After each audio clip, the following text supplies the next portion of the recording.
Hello everyone, nubkeks here. Welcome back to Nub Raids, and in today's video, we have refined and improved our super budget stage 25 Phantom Shogun's Lair team, or Phantom Shogun's Grove team. It's a grove, not a lair. They're totally different things. But yeah, this team, it is good to go, and we are using 4 rare champions. And in fact, even the 5th champion is versatile. So here we are. This is the team. Let's click go so you can see how it works. I have to give again a huge shout out to Bango.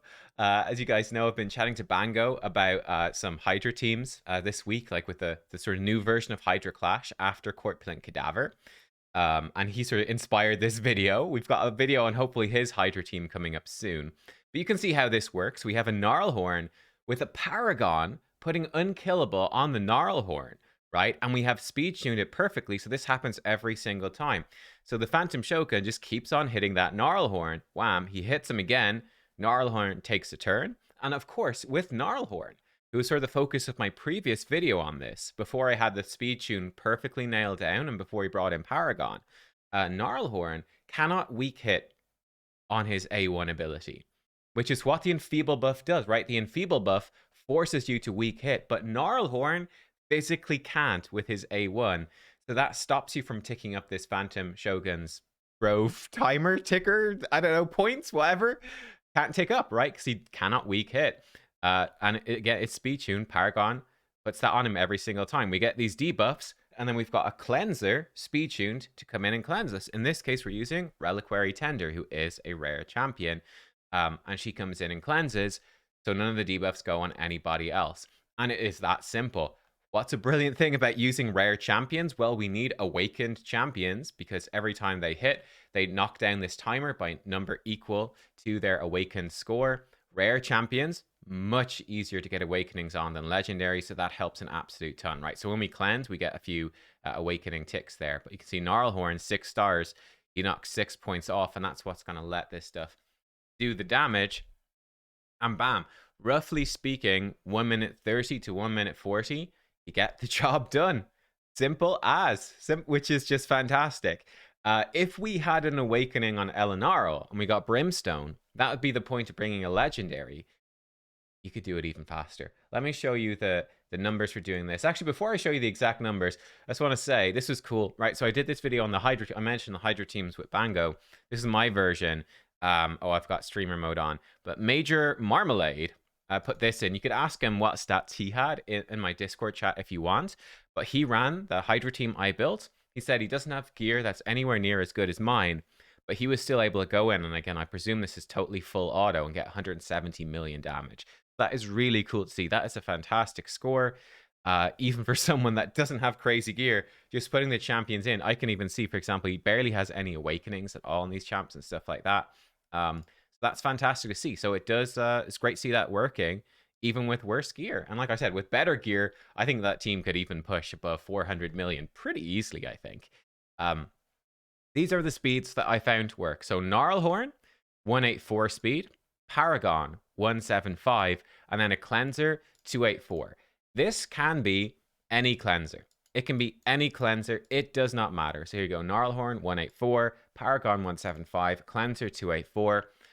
They need to be a 3-turn cleanse. That's the only rule. That's it. 3-turn cleanse. Nothing else matters. I think Reliquary Tender is the perfect pick because, number one, you might have her built already. Number two, you're probably not using her for anything else, though, right? You might have used her early game and then put her in the vault. So it's not affecting any other team. And number three, she's a rare, right? So it's easy to get a good awakening on her. Like, I just have her 4-star. I haven't even tried. She's never been on my wish list or anything, but I have her 4-star awakened just from playing the game, basically. That helps a ton. And yeah, you can see Phantom Touch is going to give you a bit of extra damage. So that's going to help. And yeah, then you've got 2 DPS. The DPS need to be speed 249 and 252. What would I go for with the DPS? I think Cold Heart is a perfect fit. Again, because she's a rare, it's relatively easy to get a high awakening on her. I would imagine that every single one of you, hopefully, has had Cold Heart on your rare wish list since forever. I know it doesn't make a huge difference, but we've had awakenings for about a year now. Like, it does add up eventually, especially with the rares, or really only with the rares, I suppose. But yeah, so hopefully you've got some good cold hearts. And yeah, she is so good because she's got the max HP hit, and her A1 also is going to do pretty reasonable damage with Giant Slayer. And we're going to turn off her A2. By the way, the other presets, we actually turn off all the Gnarlhorn stuff, right? We don't have him put Unkillable on himself. If he does this, he'll put Unkillable on himself, and Paragon will put this on somebody else. Disaster. Do not do it. So you need to have all of his moves turned off. He just does his A1 because he cannot weak hit, which is brilliant. Reliquary Tender, open with her A1, then priority 1 on the cleanse, that syncs it up.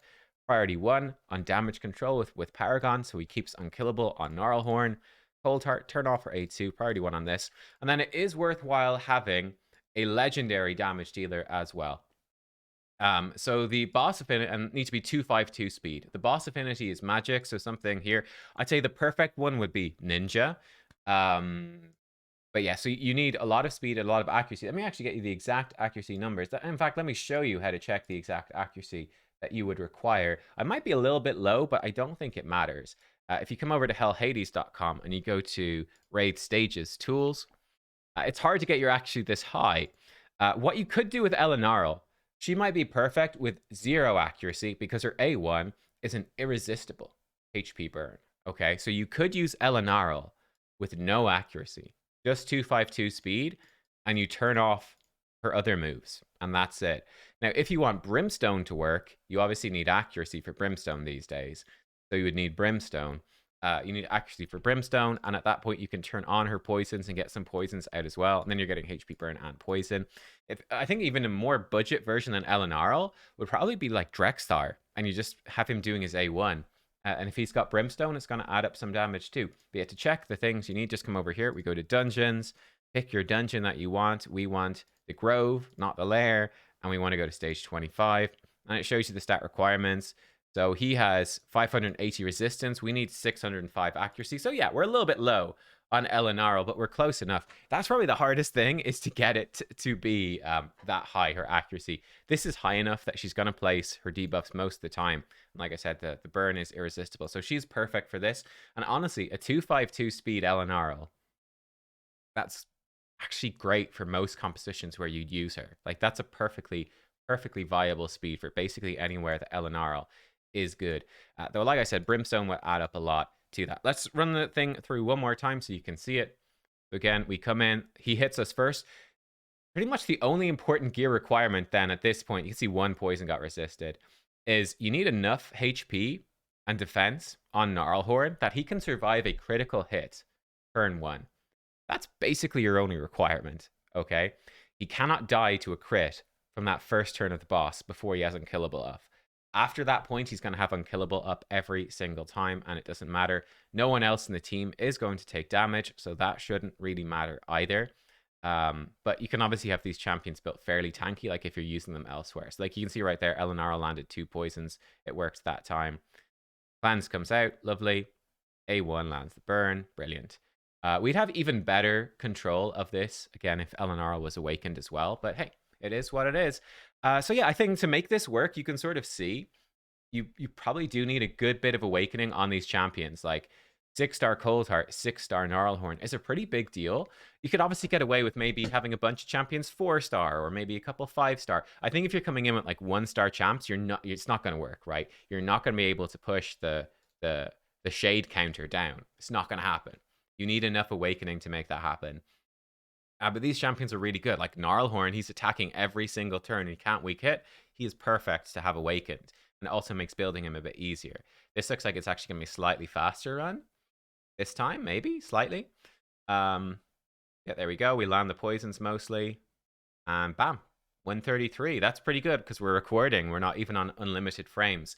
I believe this run with Brimstone could probably go low enough as like you could probably get it down to about 1 minute, which is insane.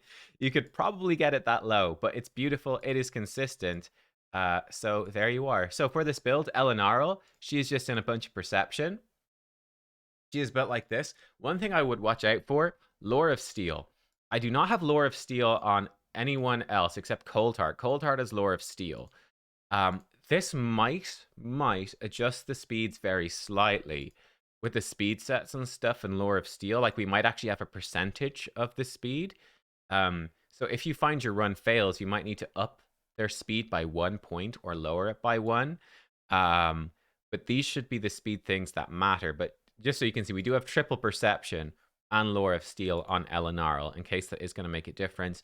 Again, you just want really high accuracy. So you're probably going to want an accuracy chest piece. You're going to want an accuracy banner.